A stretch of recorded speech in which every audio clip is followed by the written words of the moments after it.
morte não é o ponto final para todos os homens. Ela é uma vírgula.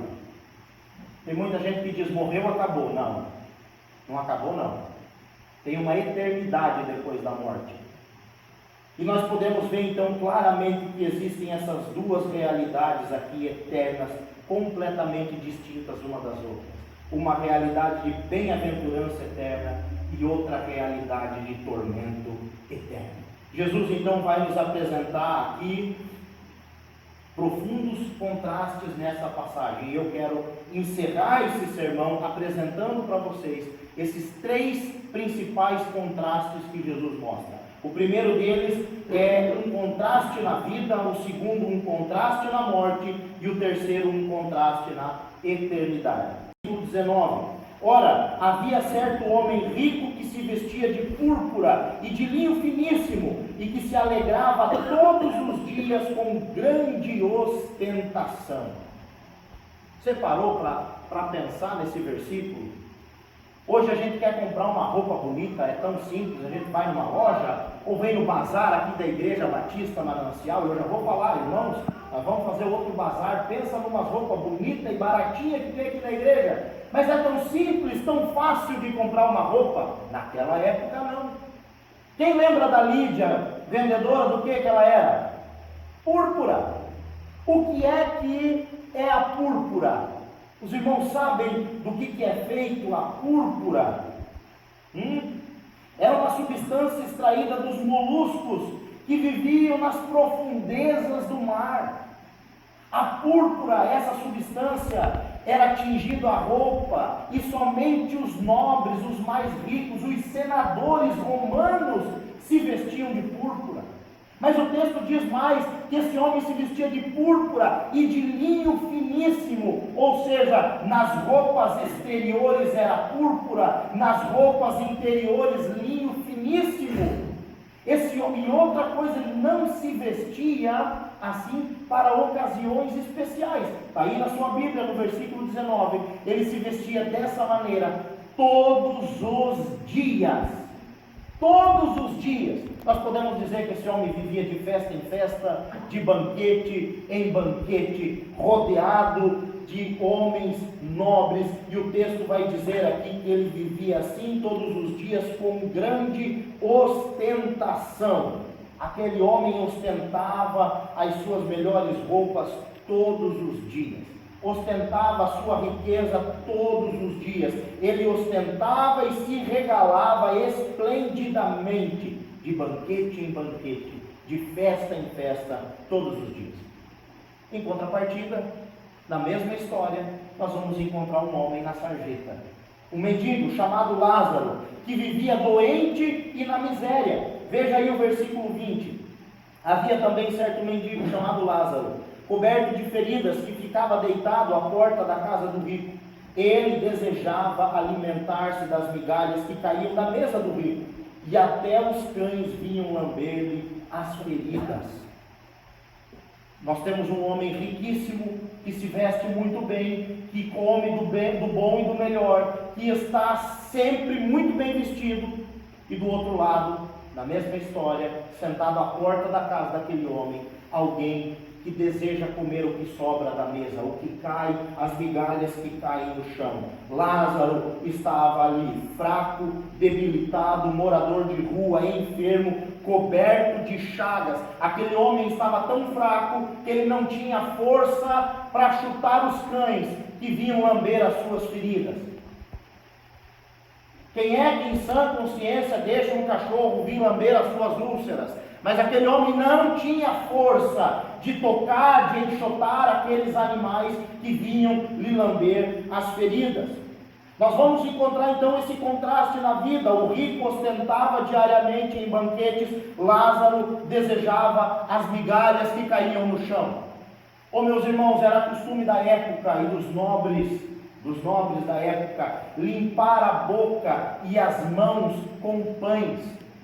O pão era comum, o pão estava sempre sobre a mesa. Então o que o texto está dizendo? Que Lázaro desejava comer aqueles pedaços de pães cheios de gordura que saía da boca ou das mãos daqueles homens nobres, mas nem isso ele ganhava. que o texto está dizendo. O rico ostentava uma saúde, Lázaro vivia coberto de úlceras. O rico vivia rodeado de amigos e de familiares, de festa em festa, e Lázaro tinha por companhia os cães que vinham lhe lamber as feridas. Olha que contraste mais miserável! E esse é o primeiro contraste que nós encontramos no texto, o contraste da vida do rico e do Lázaro. O segundo contraste que nós vamos encontrar é o contraste na morte. É o contraste na morte, versículo 22. E aconteceu que o mendigo morreu e foi levado pelos anjos para junto de Abraão. Morreu também o rico e foi sepultado. Oh, meus irmãos, a morte é democrática. Essa é uma verdade absoluta. A morte, ela chega para quem tem saúde, para quem não tem saúde. A morte chega e muitas vezes a gente julga, a gente acha que aquele que está doente vai antes. E não é bem assim que funciona. A morte chega para o novo, a morte chega para o idoso, a morte chega para o adolescente, a morte chega para o jovem, a morte chega para o rico, a morte chega para o pobre. E nesse texto aqui nós vemos que os dois morreram.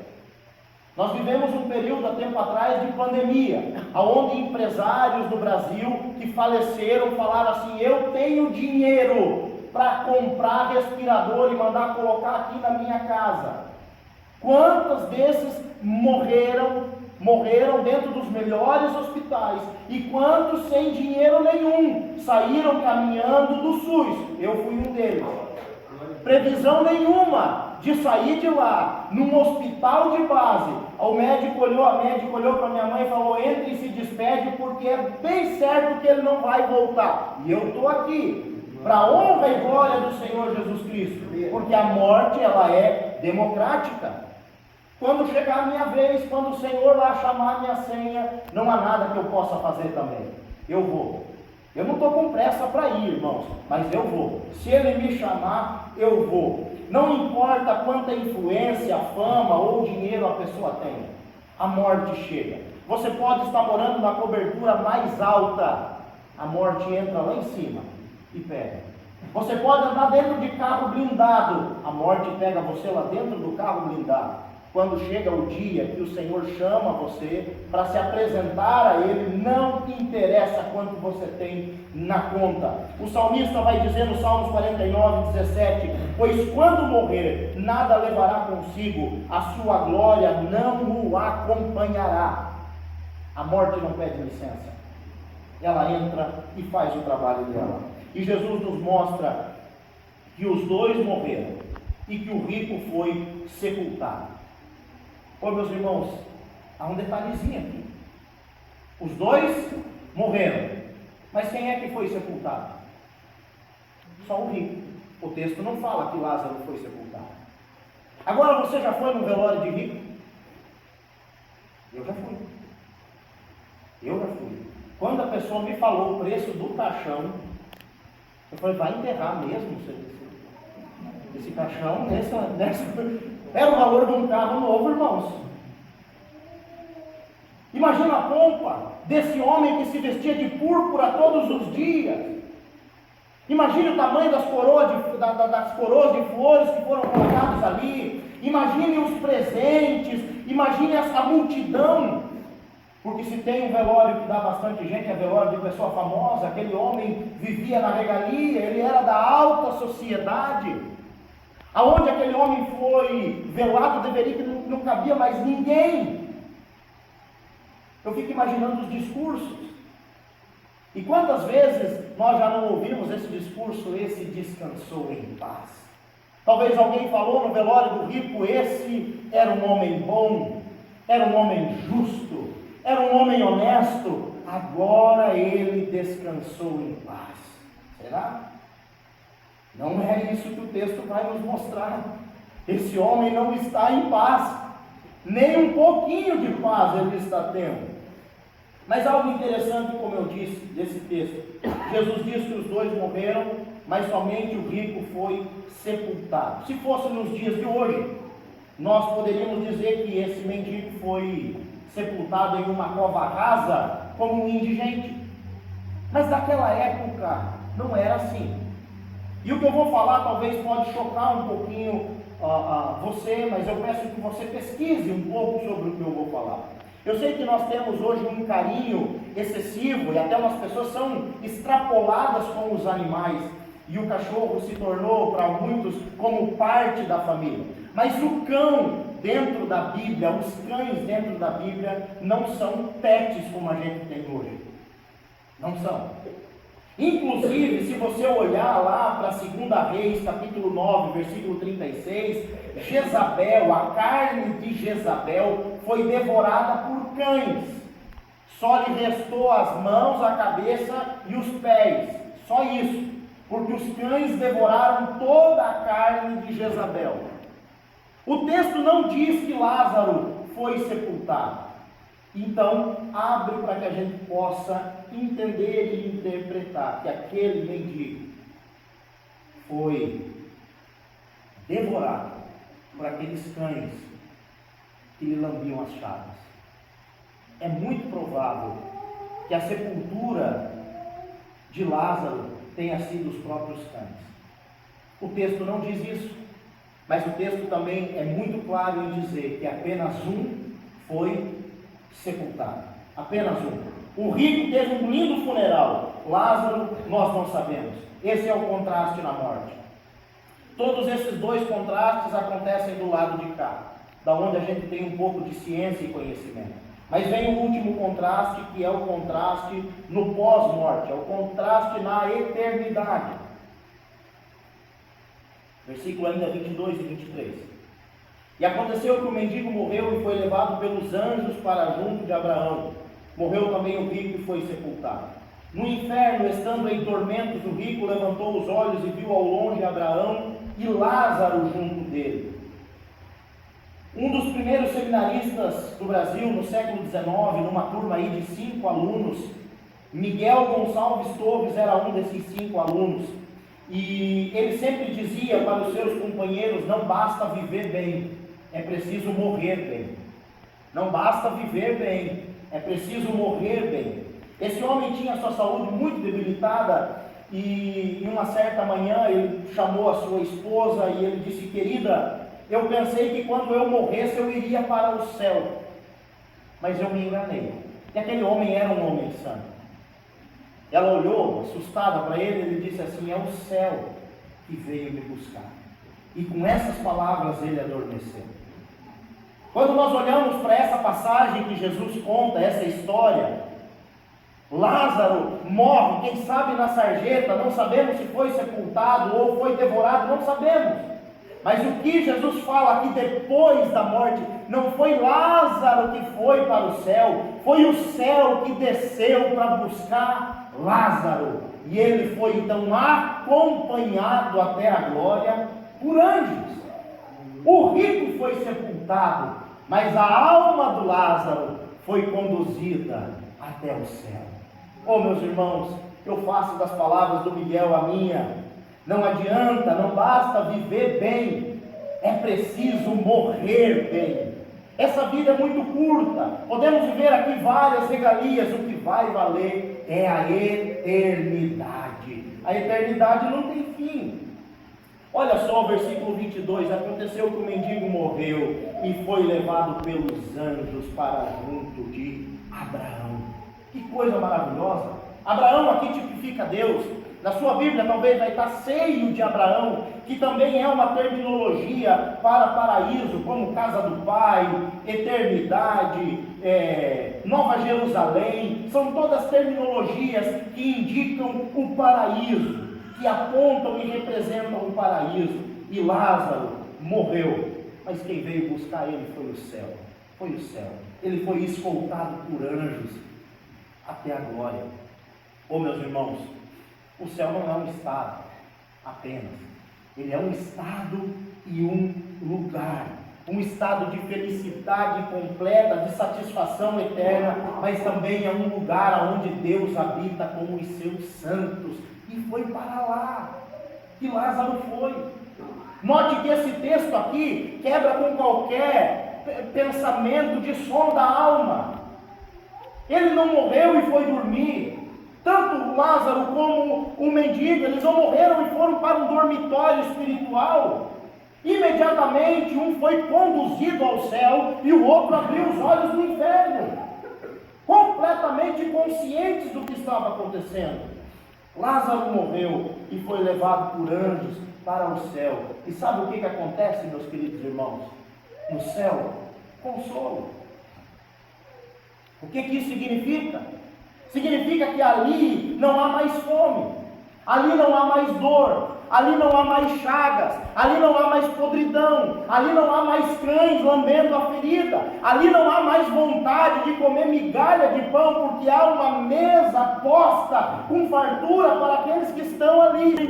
Não há mais lágrima, não há mais nada de dificuldade. A Bíblia diz que é consolo e bem-aventurança eterna. E Lázaro chegou lá, e Lázaro junto dele.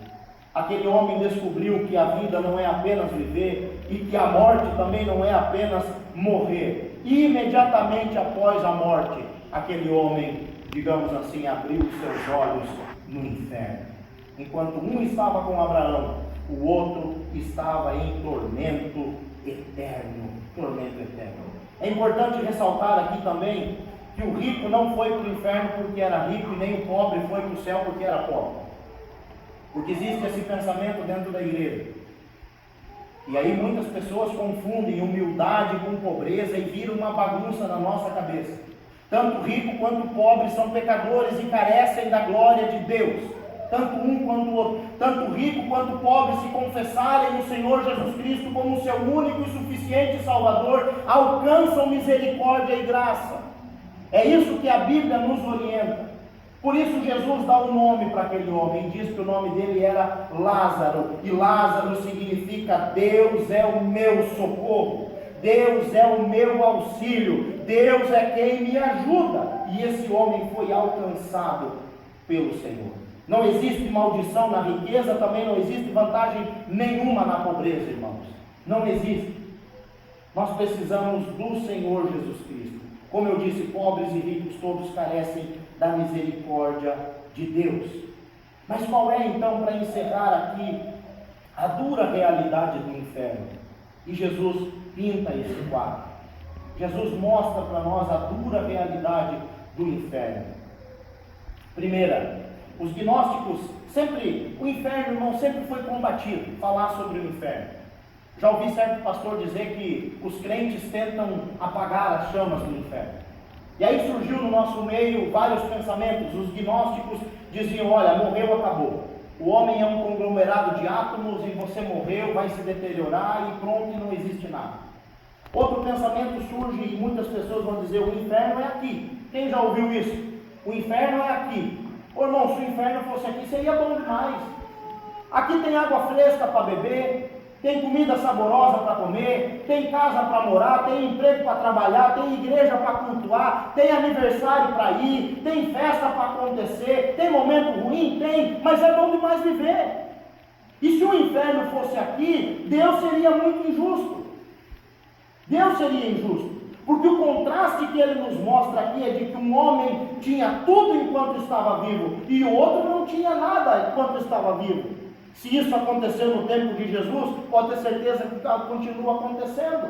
Talvez vocês não vão se lembrar, mas há uns anos atrás, um deputado, um político lá de Brasília, ele apareceu em um restaurante ostentando uma garrafa de vinho de 30 mil reais, bebendo uma garrafa de vinho de 30 mil reais, sabendo que a maioria do povo brasileiro assalariado não ganha 30 mil reais por ano. Por ano.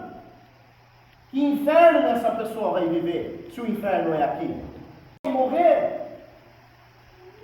Aqui nesse mundo, se você tem dinheiro ou influência, você se livra da justiça, você dá pedalada fiscal, você se livra da cadeia, mas ninguém, irmãos, ninguém se livra da justiça eterna. Ao homem está ordenado morrer uma única vez, e vindo depois disso o juízo. Todo e cada qual ser humano, não interessa a idade, se é homem, mulher, se é jovem, se é adolescente, se é criança, quando morrer vai ter que se apresentar ao justo juiz e receber dele a sentença. Ninguém escapa, ninguém escapa, ninguém escapa. Por isso o inferno não é aqui. Em terceiro lugar, outras pessoas vão dizer o seguinte: o inferno não existe. O que existe é o amor de Deus, e Deus ama todo mundo. Deus não criaria os seres humanos para lançá-los no inferno. Então no final vai ser um grande universalismo e todo mundo vai se salvar e pronto, acabou, e não tem essa do inferno. São os universalistas. Esses não leem a Bíblia também. Quarto lugar, outras pessoas vão dizer o seguinte: olha, o que vai acontecer? Só vai ter salvo. Aqueles que iriam para o inferno vão ser fulminados, aniquilados. Pronto, eles não vão sofrer. Eles vão ser aniquilados, vão deixar de existir. São os aniquilacionistas, outros bestas, que não leem as Escrituras. Pois aqui o Senhor Jesus Cristo nos mostra uma dura realidade, uma realidade eterna que vem em seguida da morte. Salvação ou perdição. E o Senhor Jesus Cristo vai dizer em Apocalipse 14:11 que o inferno é um lugar de tormento, e eles são atormentados dia e noite, dia e noite. Deus então propõe para você hoje vida ou morte. Vida ou morte. E a orientação dele é escolha a vida. Ninguém, como eu disse, falou mais sobre o inferno do que o próprio Senhor Jesus Cristo. E aí nós vemos aqui, e eu encerro em alguns instantes, que em primeiro lugar, no inferno não existe conforto. Nenhum. Isso talvez vai chocar você, mas é o Senhor Jesus Cristo quem fala. O inferno é um lugar de tormento.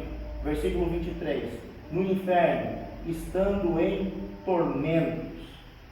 Versículo 24. Então gritando, disse: Pai Abraão, tenha misericórdia de mim, e mande que Lázaro molhe a ponta do dedo em água e me refresque a língua, porque estou atormentado neste fogo. Até no inferno o rico continua sendo orgulhoso. Ele está no inferno, o outro está no céu. Ele diz: manda que o outro molhe o dedo e vem aqui botar na minha boca. Esse merecia estar onde está. E aí Jesus nos pinta um quadro aqui muito interessante. Jesus retrata aqui, irmãos, que para os que estão no inferno não existe sequer o mínimo de refrigério. O que é uma gota d'água para quem está com o corpo em chamas? O que é uma gota d'água, um dedo molhado, para quem está ardendo em chamas, sendo atormentado pelas chamas? Não é nada. E nem esse mínimo, e nem esse nada, esse camarada recebeu. Estando lá, não há conforto algum. Não tem, irmãos, no inferno não há sombra sequer de uma folha de uma árvore. Outra, note que todos os sentidos desse homem estão preservados. Ele sente dor, ele está atormentado e ele está com sede. E não tem água, não tem sombra, não tem descanso, não tem cama, não tem travesseiro, não tem roupa, tem fogo, escuridão e ausência de Deus. Muitas pessoas pensam que o inferno é um reino onde Satanás reina lá com o seu garfão e o seu trono. Não, o inferno, irmãos, é uma tortura, inclusive para Satanás. É lá que Satanás será atormentado, diz as Escrituras. Não pense que Satanás é rei do inferno e Deus é rei do céu. Essa é uma ideia grega que nós temos na nossa cabeça. Mas não é isso que a Bíblia diz. O inferno é uma prisão aonde Deus tortura todos aqueles que escolheram viver uma vida longe dele, inclusive Satanás e os seus anjos. Não há descanso no inferno, não há refrigério no inferno, não há paz no inferno, não há nada disso lá. O profeta Isaías diz em Isaías 57:21, para os ímpios, diz o meu Deus, lá não há paz. Daniel 12:2 diz assim, serão despertados para a vergonha e o horror eterno. Marcos 9:48 diz, aonde não lhes morre o verme e o fogo não se apaga. Mateus 22, versículo 13, eles serão atados e jogados em densas trevas. Mateus 13:42, e os lançarão na fornalha acesa, e ali haverá choro e ranger de dentes. Esse é o inferno. Esse é o inferno. Em segundo lugar, uma privação perpétua. Você imagina ver o que é bom e não poder aproveitar. Olha como Jesus Cristo vai inverter a situação aqui. Olha como Jesus Cristo vai inverter. O texto diz que o rico viu Lázaro, sim ou não? Ele viu de longe Lázaro e Abraão. Mas o texto não diz que Lázaro viu o rico, não. O texto diz que o rico viu o Lázaro. Olha aí, versículo 23. No inferno, estando em tormentos, o rico levantou os olhos e viu ao longe Abraão e Lázaro junto dele. Durante a vida toda, Lázaro ficava onde? Sentado à porta do rico, vendo todo aquele banquete, vendo toda aquela comida, desejando os pedaços de pão que caía da boca daqueles homens, engordurado, daquele pão com banha que caía no chão. Ele queria comer as migalhas, não era do que estava sobre a mesa, mas era do que caía embaixo da mesa. E ele não teve essa oportunidade.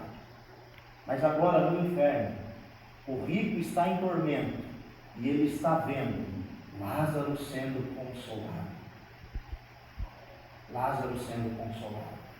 Versículo 25. Mas Abraão disse: filho, lembre-se de que você recebeu os seus bens durante a sua vida, enquanto Lázaro só teve males. Agora, porém, ele está sendo consolado aqui, enquanto você está em tormento. Em terceiro lugar, o inferno é uma prisão perpétua e sem chance de libertação. Não há mais escapatória. Quem está lá é para lá, a eternidade toda, assim como quem está no paraíso. Versículo 26, e além de tudo, há um grande abismo entre nós e vocês, de modo que os que querem passar daqui até vocês não podem, nem os que de lá passar para cá. E aqui Jesus então anula qualquer expectativa de ajuda após a morte. Não tem mais. Ô meu querido irmão, se você precisa mudar, hoje é o tempo. Se você precisa se arrepender e entregar a sua vida para Cristo, é agora. A oportunidade que Cristo nos dá é hoje, porque a morte chega num momento e numa hora que nós não esperamos. E o final de uma vida sem Deus é um inferno real. E o final de uma vida com Deus é os anjos vindo nos buscar. É os anjos vindo nos acompanhar até a glória. Por isso que a Bíblia diz que todos os santos, eles não morreram, eles adormeceram no Senhor. Olha que maravilha! Em quarto lugar, o inferno é um lugar de consciência preservada. Versículo 27 e 28, então o rico disse: pai, eu peço que mande Lázaro à minha casa paterna, porque eu tenho 5 irmãos, para que eles dê testemunho, a fim de que não venham também para esse lugar de tormento.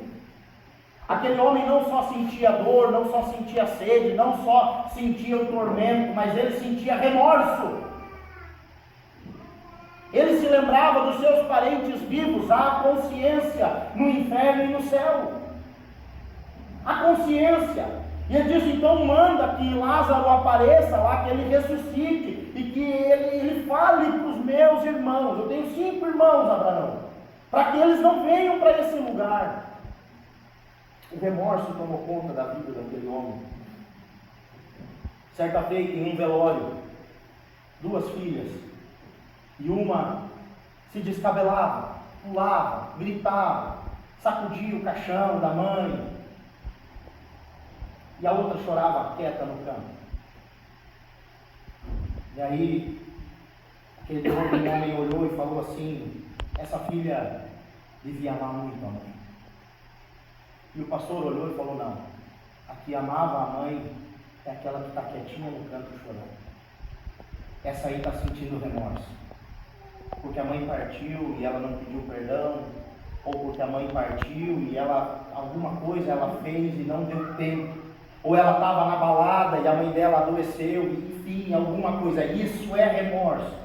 E para tirar a prova dos 9, o pastor se aproximou e foi conversar com aquela que estava chorando no canto, e ela falou: o que está acontecendo com a sua irmã?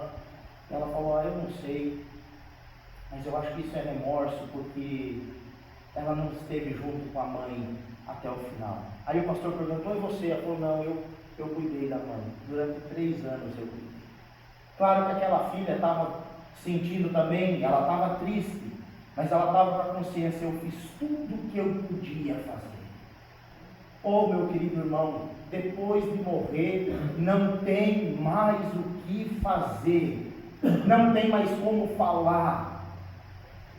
Não adianta você fazer um textão no Facebook para o seu marido quando ele partir. Ele não vai ler, nem no Facebook, nem no Instagram, nem no Story. Não adianta você levar flor para sua mãe ou para o seu pai. Ele não vai cheirar o perfume daquela flor. Albert Clark disse, os mortos recebem mais flores, porque o remorso é maior do que a gratidão. E é verdade. E é verdade. Mas em quinto e último lugar, aquele homem que viveu uma vida de ostentação egoísta, agora estava preocupado. Em quinto e último lugar, Jesus anula qualquer possibilidade de reencarnação ou aparição de mortos. Versículo 29, Abraão respondeu, eles têm Moisés e os profetas, ouçam-nos. E aí Abraão termina no 31 dizendo, eles têm Moisés e os profetas. Se não crerem nos livros, eles não vão crer, nem se venha ressuscitar, nem que venha ressuscitar. Essa crença de reencarnação é largamente aceita no Brasil e no mundo, irmãos, mas combatida dentro das Escrituras. Tem muita gente buscando em outros caminhos saber a Deus, o que Deus quer de mim. Ah não, eu vou lá, porque em tal lugar o meu filho vai falar através de um pai de santo. Enfim, irmãos, não fala. Quem está lá, seja no céu ou no inferno, não fala, não vem, não volta, não se comunica, não passa de um lado para o outro. Você quer conhecer a voz de Deus, você quer saber o que Deus quer para você, está aqui na sua Bíblia. Tenha amor pela palavra, abra ela, leia ela, estude ela. Se você não entender, compre um dicionário. Se você não entender, fala com o pastor, monta um grupo de estudo, mastigue essa palavra, porque o que Deus tem para falar com você está aqui, não adianta. Quem está lá não vai responder você. Não vai. É isso que Jesus nos apresenta. Quem quiser encontrar o caminho da verdade deve buscar a palavra de Deus. Bom, qual é a conclusão disso? Nós vemos aqui então que o rico viveu em uma ostentação egoísta. Durante a vida toda não se preocupou com a sua alma nem com a sua família. Que ele não ajudou o próximo, sendo que tinha um bem próximo dele, cheio de úlceras e com muita fome, ele não ajudou. O dinheiro se tornou o Deus dele no coração. Mesmo ele tendo saúde e riqueza, o que é que aconteceu? A morte bateu naquela porta. E depois, o inferno. Porque no final de uma vida sem Deus, existe o inferno. Em contrapartida, Lázaro, durante toda a sua vida, viveu muitas privações, provações, humilhações, mas era alguém que dependia de Deus, a qual Deus era o seu socorro. A morte também bateu na vida do Lázaro, e nós não sabemos se foi sepultado, como foi sepultado. Jesus não se preocupou em dizer, mas Jesus nos revelou que quando aquele homem morreu, ele não foi até o céu. O céu veio buscar. O céu veio buscar. Que assim seja nas nossas vidas. Hoje o Senhor coloca diante de nós vida ou morte, irmãos. Talvez você possa dizer, pastor, eu já entreguei a minha vida para Cristo. Que bom, glória a Deus. Mas muitas vezes, irmãos, nós somos avarentos. E o que Jesus relata aqui, através dessa mensagem que é dura, que mostra uma realidade dura, é de que aqueles que amam as riquezas mais do que o Senhor Jesus não entrarão no reino dos céus. Que nós venhamos cada dia mais e mais diante da palavra de Deus, quebrantar e subjugar o nosso coração. Que o Senhor Jesus, como foi cantado aqui hoje, que Ele seja o centro da nossa vida e do nosso viver. Amém? Feche os seus olhos, eu quero orar por você.